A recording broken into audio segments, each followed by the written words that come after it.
What's up, everybody? Welcome back to the Rising Tide podcast. I'm Stanton Hunter, your host, and this is episode number 5. Thanks so much for checking us out. Today with me, I have a friend of mine. We go way back to the nursery on our birthday when we were born. But really, we go back to 8th grade where we had every class together, literally that you can imagine. And we sat next to each other because our names are that close in the alphabet that we were just right next to each other. And that's how we became friends. That's where we met. He's a former sergeant in the Army. He's now current sergeant in the Maryland National Guard. And so welcome to the show, Jeff. How's it going, Scott? Good, man. How you doing? I'm doing good. It's been a while, so it's good talking to you again. Yeah. This whole pandemic thing's been crazy. Yeah. Gotta be separate by an hour, you know? Yeah, absolutely. Speaking of crazy pandemics, you did something crazy in this pandemic. What happened to you during this whole COVID mess? I had a fantastic child, and she's now 6 months old. So she's been a pandemic child since June. So, that's awesome. Yeah. What was it like to have a baby in a pandemic? It was a lot less scary. Luckily, the time that we had it was just towards the middle of the summer when the numbers kind of died down. About a month beforehand, New York and New Jersey weren't allowing the fathers or any spouses of any sort in the delivery room, and they lifted that after about a week. So we were extremely nervous about that because we were counting down the days, and so basically there was no real changes. We were supposed to be there for about a week, and they kicked us out after 3 days. Kind of just left us on our own with a little bit of coaching. There was being our first kid, we didn't really know quite what to do with the kid, but the second they let us go, it was kind of second nature. You have 2 kids, you kind of know. I think it's crazy how they let you just walk out of a building with a brand new child. I think that's insane. Like, trying to nurse. they don't send you home with a nurse. They don't really send you home with like anything. No. Like they're just buddy. Here's a baby, and don't mess it up. Really is. Already did. Like the only thing that they make sure is that you have a car seat in properly. Yep. Like I feel like that's the only thing they did for us. They didn't do that. They weren't able to come down to our car. They just left us at the door. Wow. Yep. Well, it's funny. Every state's different, and in Washington, we had my first child, Zoe. We had her in Washington, and they make you go back a week later for like a checkup. Oh, so really? Like you have the baby, they kick you out of the hospital, and a week later you have to come back. And I felt like I was returning something at a store because you walk in and you go to the counter and there's just somebody there. And I slammed my baby like in her baby carrier on the counter. I was like, "Yeah, I want to make a return. It's too loud." Right over her head. She didn't get the joke. My wife had to apologize for me, and then of course. But here in New Jersey, like we had our second kid here, they don't care. They just you're out the door, you're out of their hands, and they don't worry about you anymore. Yeah. And then you're in charge of a child. So, which no books or anything. We didn't even read anything. You didn't read a single book? No. Wow. I read From Dude to Dad was the book that I read. Okay. Yeah, it was all about like how you should be a better father, or like being like a non-dad to like, but it was like written for dads. It wasn't like any technical mumbo jumbo. It was just like, dude, you're a dad, like that type of stuff. It was pretty good. Yeah. But if anyone who knows you is probably surprised that they handed you anything, let alone a child. And it was free too, so. It was free. Yeah. No, I would say Zoe was not free. Zoe was very expensive. Yeah. We paid a lot of money for Zoe, but Fitz, my second one, he was free. Was he? Yeah. We didn't make enough money, so we were on like this free the New Jersey healthcare plan. And the state covered everything. We didn't see a single bill. I think for Zoe we spent over $3,000. Yeah. And that's with good health insurance. Like Krista had really good health insurance at the time. Kind of open at that point to just have the pandemic where they kick you out after an hour. Right. That would be. Dude, there were people. We were getting bills from people we never even met. Like they would send us a bill and it was like, "Oh yeah, like Dr. So and so," and I was like, I recall. Like I shook hands with every doctor that came in there. I made sure to meet everybody. Yeah. I never met this person. And they're like, "Oh yeah, well he probably had like an understudy go for him." I was like, "But you can't prove it." And he's asking for $800. Like We never paid it. Oh yeah, yeah. If you're not getting consulted, I'm not going to pay it either. Yeah, like well, just because you came in to like make sure we had a baby, I'm not paying you $800. Like you didn't do anything to the baby. You just came to confirm there was a baby. Yeah. I'm not paying you. Yeah. No, unfortunately though, I didn't read any books beforehand, but I'm reading a lot of stuff now, mostly Instagram type help, hashtags and stuff. I already gave a shout out earlier, but buddy on Instagram that's in my unit also, Weekend with Jacob. He raises his kid on his own, and his wife they split up after having the kids, so he's always talking about single dad type life. And So he's in the military as well. yeah, he's National Guard. He's a sergeant also. That's how me and him got to know each other. And That's crazy. I couldn't imagine. Is he on the reserves or is he full time? no, he's on the reserves right now, but I think he's going full time pretty soon. I couldn't imagine being like in the military by yourself with a kid, like being a single father. Yeah, and he was fighting for his kid too. Just and he had to be in Maryland just to be around his kid. Wow. Yeah, so he's got a hell of a story, but he's always posting awesome stuff that I read about, and it got me diving into hashtags that he had about like being a father and stuff like that. So I read a Yeah, lot. I'll definitely have to check him out. Yeah, yeah. What do you think is like the biggest thing that changed in you when having a kid? Like what was Oh man. Honestly, just kind of having to be a little bit more responsible. I kind of just, I you can't know, imagine it. yeah, yeah. I mean, it's a different type of responsibility. It was like, I know, like, I was gaining weight because of the quarantine and stuff like that. And I remember the second I held my kid, I was like, I want to be able to protect you any possible way from, being healthy and living a long life to, if somebody comes and picks on you, I can beat them up, do all different types of stuff. And you want to be able to be there for your kid at all times of everything. Like even when she's crying, I'm like, I know you're just hungry, but geez, it's terrible for me. So Yeah. it's a different type of responsibility. Whereas like when I was a team leader and a squad leader in the army, it's like they come crying to me about something. It's like not my problem, dude. Move on. Whereas like when it's my kid, yeah, it's not my problem, but God, I don't want to see that happen, so I have to react and I want to react. Did you feel like the switch? Like Yeah, I'll remember with Zoe, it's clear as day. Like I am myself. I'm who I've been for the last 20 some odd years at that point, and then they put this child in my hands for the first time, and just a switch. yeah, I'm just like everything I do is for you. Like everything I do is yep, for you. I need to be better for you.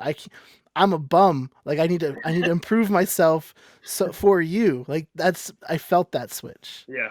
It was for me. It was they put the kid under the heat lamp. Yeah. It was the first time I actually got to see her. The nurses just took her away and just ran over the heat lamp, and I just dropped my wife, chased after her, and I put my finger out like this, and she grabbed my finger, and that was the end of it. Oh, that's the best. Yeah, yeah. I Did got you a just picture of it too of her first time holding my finger, and she never let go for like a good 5 minutes, and I was sold from there.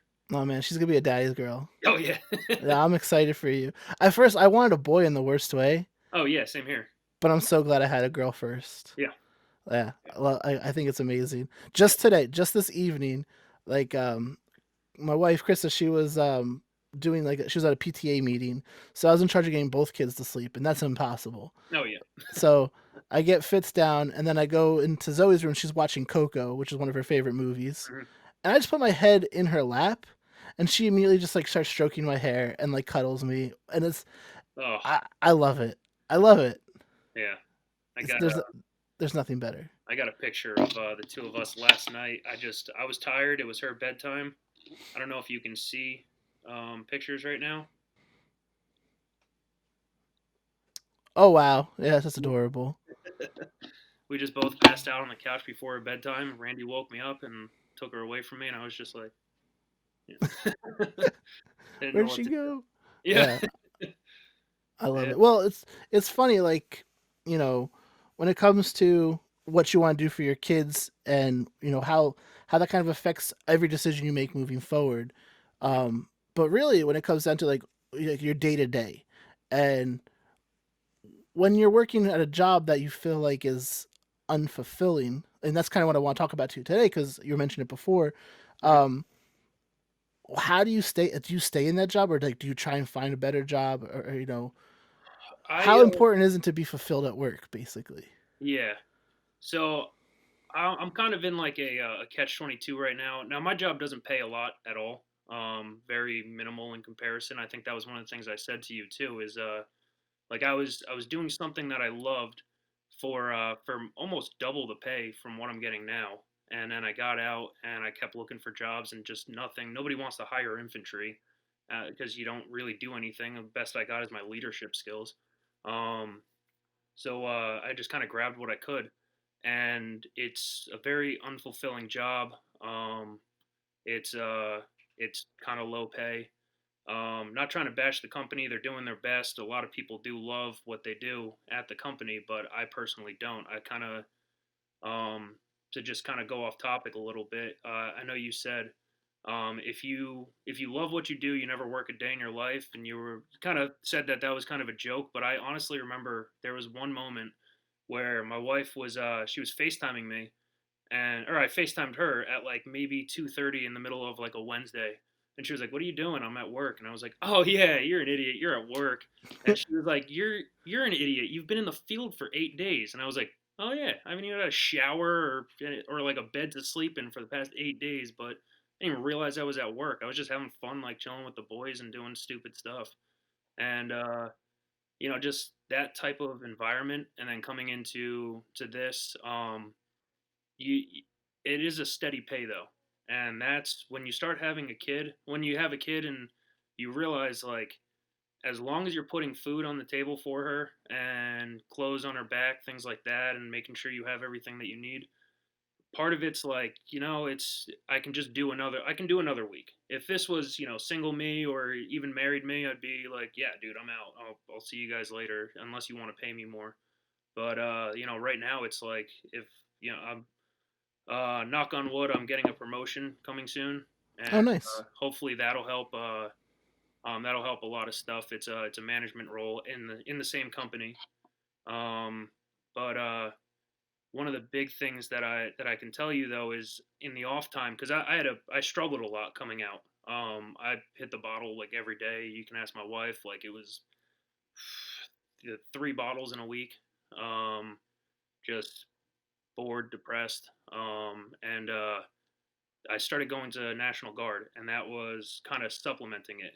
Kind of made me happy while also being able to be home, because that was a big reason why we got out. I wanted to have kids. I wanted to have a stable life. You see kids in the army, kids who grow up from the people from the army, and they're weird. They're those kids that like you don't talk to in high school. They bounce around a lot. They don't Yeah, they they don't don't have develop friends. roots anywhere. Yeah, Yeah. they're dyeing their hair straight black.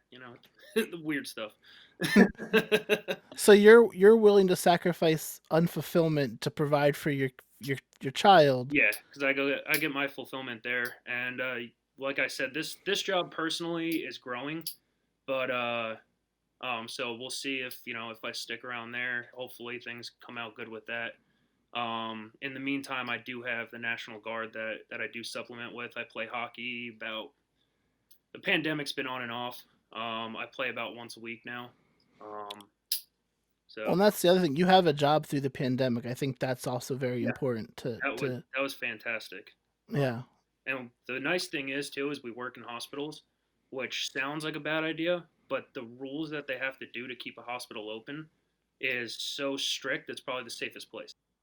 I was just in a hospital all day last week because I was getting a video of a vaccine trial being implemented, and I mean I never felt like I was anywhere close to the virus or anything like that. Like I felt pretty secure there. So COVID wings are probably safer than Walmart, honestly. yeah. Like being 3 feet away from a COVID patient is probably safer than being in Walmart. Well, yeah. I would not want to wear their masks in Walmart. Yeah.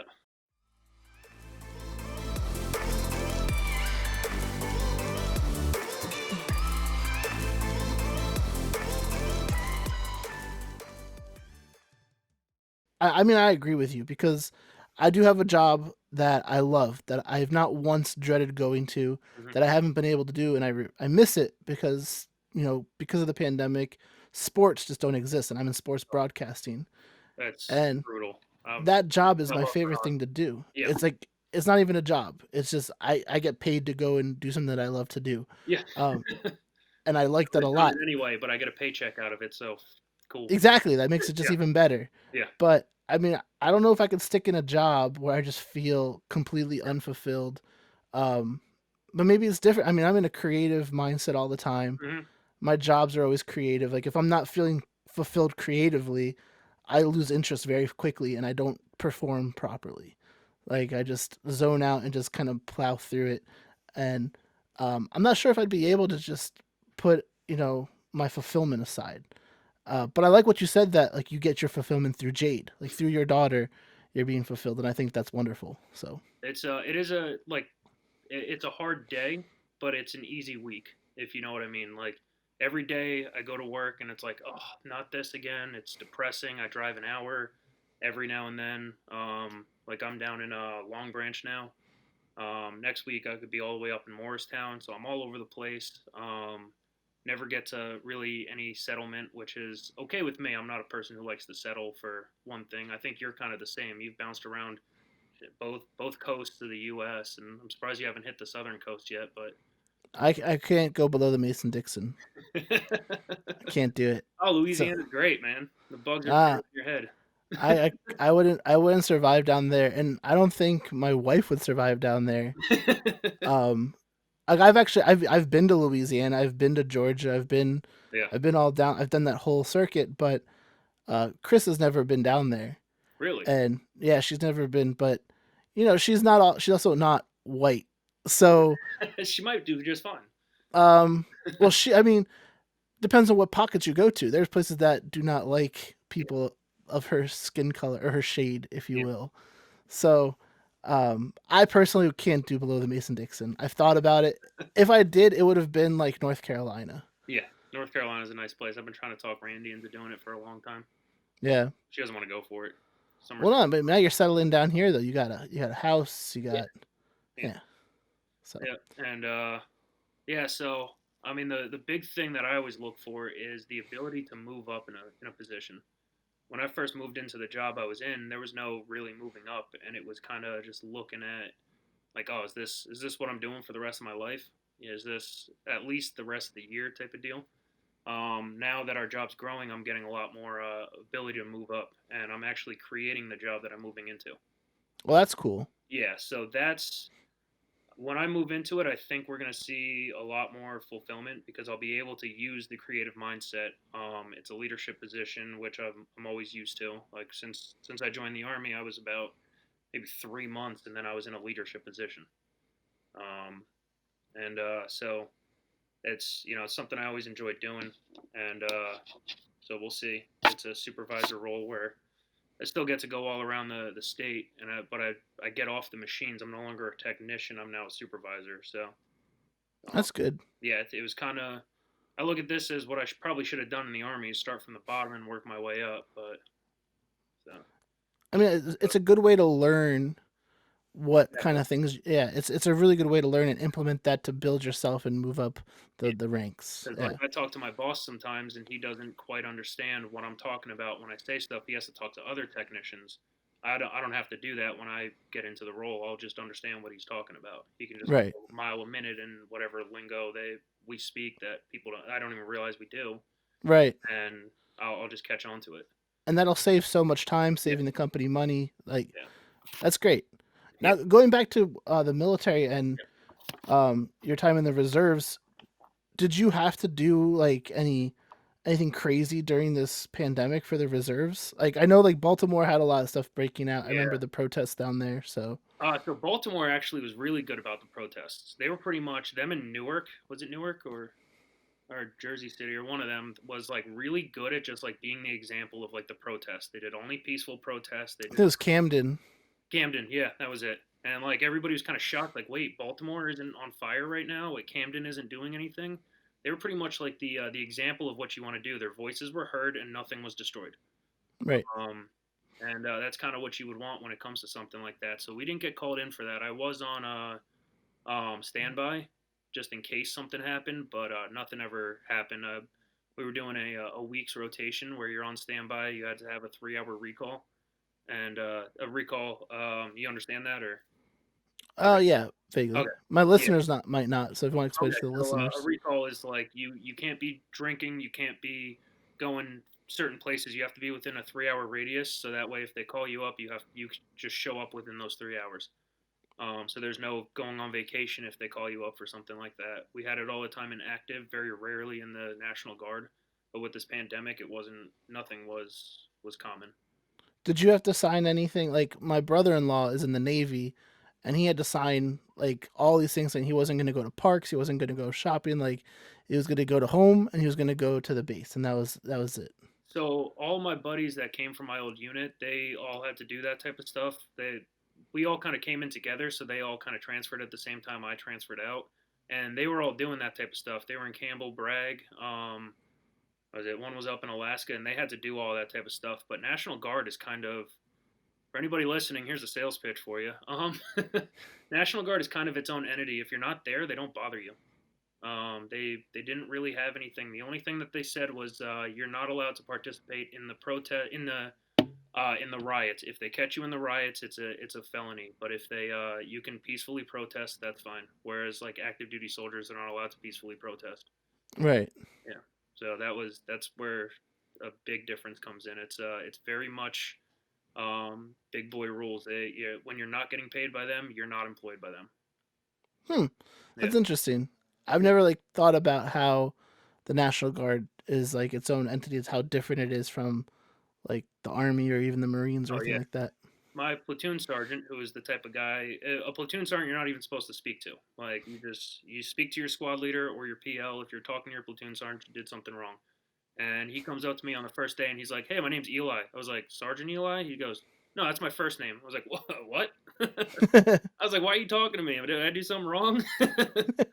So yeah, it's a totally different entity, and they did go on active for a while, but when it first kicked off, I was in Robert Wood Johnson, and I was working on an ice machine. That's what I do for a job. We service and do preventative maintenance, and then sanitize and clean ice machines. Hmm. And um, so I was doing one, and I stopped and I looked around, and everybody was in full PPE and I was like, "Am I in the right spot?" They're like, "You're in a ICU that's like certainly for COVID." And this was like early. No, this was late to mid to late March. So like nobody really knew what was going on. They just knew stay away from it. It's not super widespread. We were still going out, no masks, still going out to restaurants, but you didn't want to catch yourself in a COVID wing. Right. And so they, um, I wasn't wearing a mask. I wasn't doing anything. They didn't tell me to do anything. And so um, they immediately, I called up the National Guard. I called up Eli, and he was like, "Oh yeah, well, what you need to do is come over and make out with me. But no, really, you're not coming in."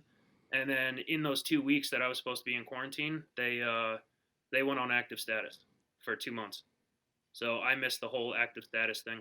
Oh wow. Yeah, yeah. The because of the 2 weeks, they didn't put me on the orders, so I never got cut orders. And then by the time it got close, Randy was so close to being due. They were like, "Yeah, don't even bother coming in. We're not going to recut you orders because your wife's like eight and a Ready to half pop. months." Yeah, they were like she could go at any moment. Well, I live 3.5 hours away from the unit, so they were just like, "Yeah, you're not coming in." Wow. They were honestly they were talking about for COVID distribution. I mean, I'm sorry for vaccine distribution. They were thinking of putting us on orders.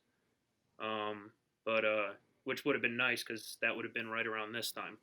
Right. Um, but I guess that went to another company. Not positive where that went, but yeah. So they've been doing a lot. There's a lot of relief funding going to our unit and all of the Maryland National Guard. So we just have people because a lot of people are losing their jobs. So there's a lot of relief. And there's a thing called ADOS, which is like a temporary, like think of a temp agency that just hires a person for temporary work, and they're not really part of it. They're just kind of falling underneath that company for a little bit. That's kind of what ADOS is. So they're just picking them up so that they have a job until they can find another one. So they're doing some real good stuff with people right now that lost their job that are in the National Guard. Wow, that's really awesome. Yeah, yeah. They're just like making up jobs for them to make sure that nobody goes without. So That's nice. Very cool. So real quick, we have a few minutes left. Oh, really? Yeah, it flies by. The half hour goes by so fast. Yeah.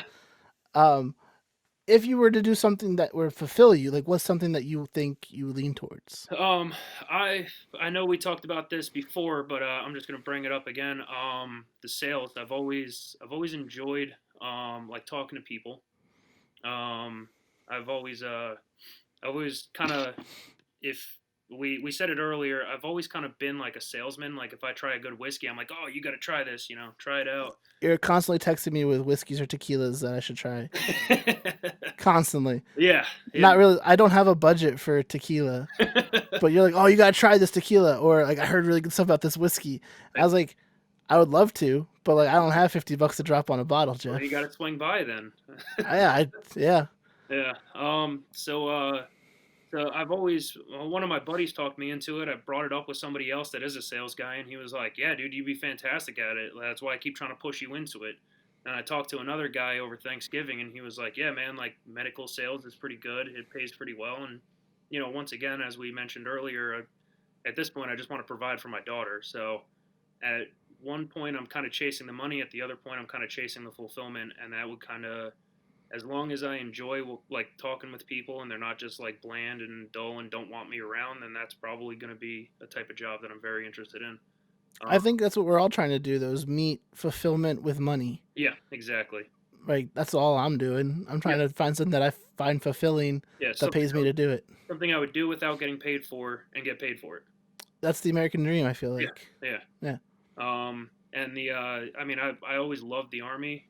I love doing all that type of stuff, but it was very difficult. We got stationed down in Louisiana as my first tour, and one of the jokes is if Fort Polk is your first duty station, it's your last duty station because you're never going to reenlist. Yeah, you just get stuck there until you don't want to do it anymore. Yeah, exactly. It's humid. The mosquitoes are larger than you could possibly imagine. They eat through your jeans. We're 22 hours from it. We live in New Jersey. We're stationed in Louisiana. My wife didn't really like being away from her family and stuff, and it started kind of wearing on both of us. So it was kind of a decision. The only other options we had was North Carolina, Tennessee, and Alaska, or Italy. And we were like, yeah, none of those are even remotely close, and that would kind of led to the decision of it. Oh, well, welcome back to New Jersey. I know you've been here for a while. Yeah, a year and a half. Actually, just about a year and a half. And now you're a dad, so there you go. Yeah. Everything's coming full term. And I know your mom is probably the best grandmother to ever walk the earth. Yeah, she's living the dream. It's she gets to babysit two days a week, so she must love that. Oh yeah. I thought your mom was going to be a great grandmother before there was a child involved, and now that there's actually a child, like I'm just excited for her. Like not even you, I'm excited for her. My dad's actually living the dream now too. He was retired. Oh, I bet. He just chills with the kid all day. Oh, you must love that. Oh yeah. That's awesome. Well, Jeff, thanks so much for joining me. Thanks for having me. We should do it again sometime. Definitely. But I got a pack of White Claws with your name on it too, by the way.